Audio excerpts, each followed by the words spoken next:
Bienvenue dans cette nouvelle édition du 12-15. Au sommaire, les tensions sont toujours présentes entre le Premier ministre burkinabé Isaac Zida et le régiment de sécurité présidentielle. Les négociations n'ont pour l'instant pas abouti. Le principal parti d'opposition, République démocratique du Congo, conditionne sa participation au dialogue à la présence de la médiation internationale, une option qui avait pourtant été écartée par le président Joseph Kabila. Et le JICAM, l'organisation du patronat camerounais, vient en soutien aux petites et moyennes entreprises, une stratégie dans le cadre du partenariat public-privé. Au Burkina Faso, la crise se poursuit entre le Premier ministre Isaac Zida et le régiment de sécurité présidentielle. Les soldats du RSP demandent toujours la démission du chef du gouvernement ainsi que de 3 autres militaires qui détiennent actuellement des portefeuilles ministériels. Idelette Mirabel-Bissot. Au Burkina Faso, c'est une crise de confiance qui règne entre le Premier ministre Isaac Zida et ses frères d'armes du RSP, le régiment de sécurité présidentielle. À l'origine, selon certains observateurs, les revendications du RSP auprès du chef du gouvernement classées sans suite. Mais les circonstances du retour du Premier ministre de mission à Taïwan le 28 juin 2015 ont exacerbé les tensions. En cause, la tentative présumée de l'arrestation du Premier ministre burkinabé. La crise ne date pas d'aujourd'hui.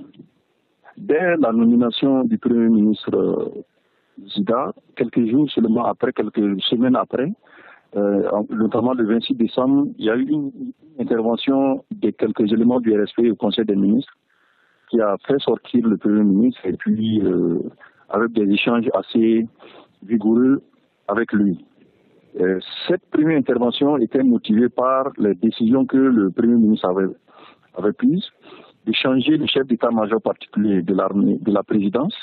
À partir de là, il s'est instauré une relation pas très sereine entre le Premier ministre et son régiment d'origine. Dans le cadre de la tentative d'arrestation du chef du gouvernement, 3 responsables du régiment de sécurité présidentielle ont été convoqués à la gendarmerie, en l'occurrence le lieutenant-colonel Céleste Koulibaly, chef du corps du RSP, et les capitaines Abdoulaye Dao et Flavien Kabori. Cette crise au sommet de l'État intervient quelques mois avant les élections présidentielles et législatives du 11 octobre 2015. Les institutions de l'État fonctionnant, la Commission électorale nationale est chargée d'organiser les élections. Elle est appuyée sur cette question.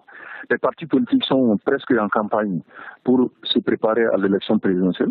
Donc le changement de Premier ministre, à mon avis, ne va pas avoir de conséquences dommageables pour la transition.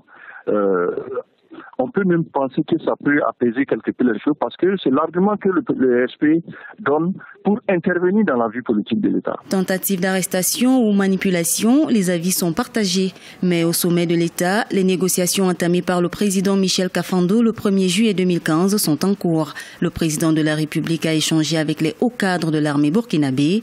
La question de la dissolution du RSP est désormais posée. L'armée nationale demande la formation d'un gouvernement de civils. Les conclusions des négociations en diront certainement davantage les jours à venir.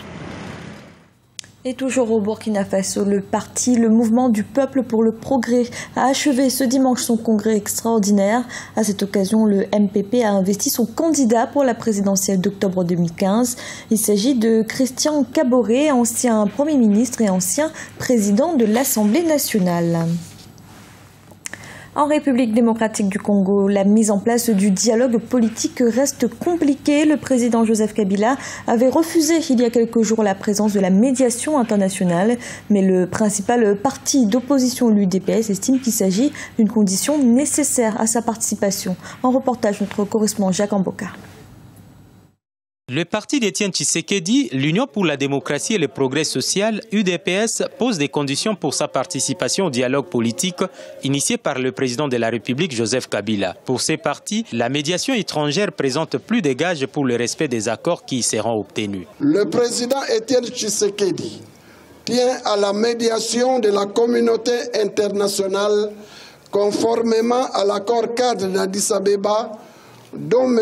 Kabila est signataire, ainsi qu'aux résolutions 2098, 2147 et 2211 du Conseil de sécurité des Nations Unies, ONU.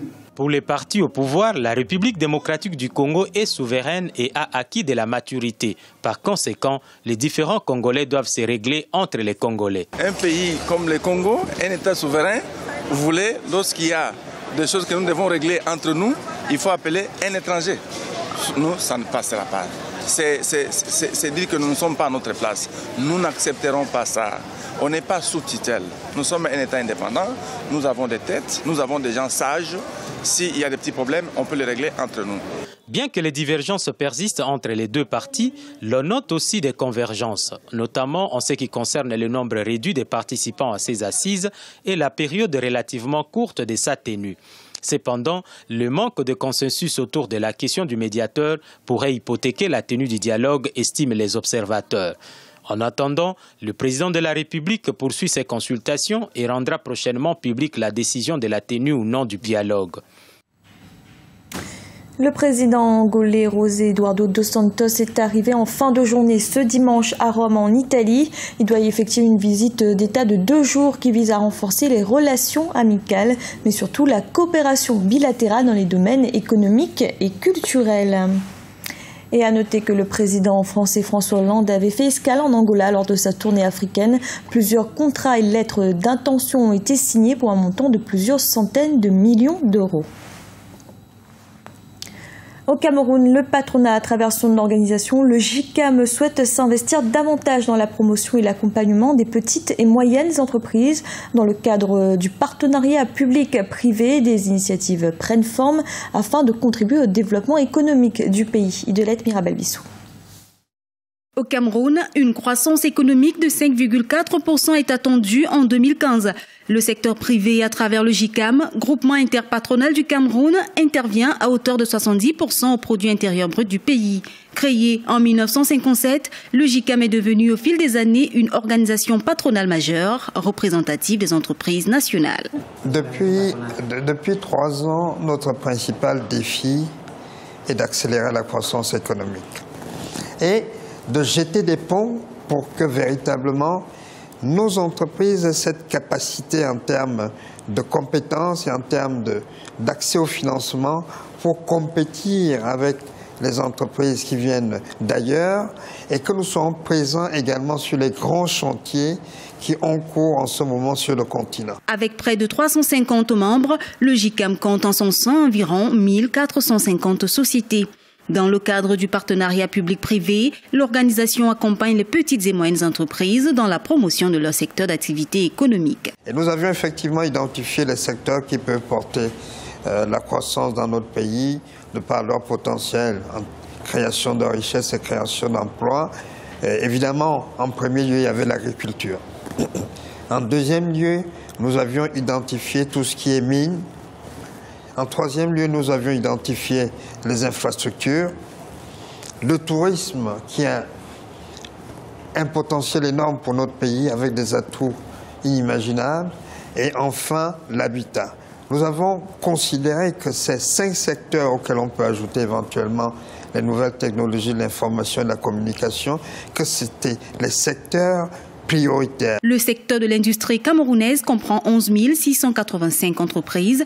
Elle contribue à hauteur de 23,2% au PIB, suivi de l'agriculture, 18%.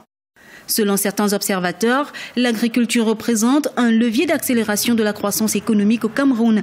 Pour ce faire, les autorités ont mis en place des mécanismes pour passer d'une agriculture de subsistance à une agriculture de 2e génération.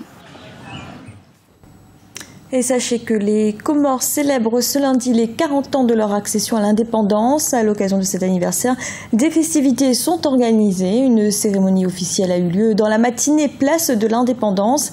Cette année, les célébrations sont placées sous le thème de la solidarité et de l'engagement au développement du pays. C'était le journal de la rédaction. Merci de l'avoir suivi. Retrouvez dans un instant une nouvelle édition de l'information.